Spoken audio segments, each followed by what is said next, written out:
মইনুল বল করলেন আর তাতে সজোরে ছক্কা হাঁকাতে চাইলেন এনামুল হক বিজয়, তবে শেষমেশ আর তা ছক্কা হয়নি, বরং বাউন্ডারি লাইনের খানিক আগেই সে বল ধরা দিয়েছে কামরুল ইসলাম রাব্বির হাতে। খানিক সেদিকে চেয়ে তারপরেই হতাশ মুখে হাঁটা ধরলেন ড্রেসিং রুমের পথে।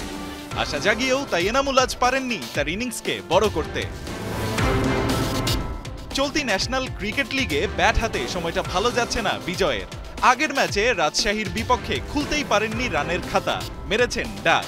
আজ সুযোগ ছিল তার কিছু করে দেখাবার, আশাও দেখাচ্ছিলেন তেমনই, তবে শেষমেশ আউট হয়েছেন 18 বলে 24 রান করে। ছিল 5টা 4-এর মারও।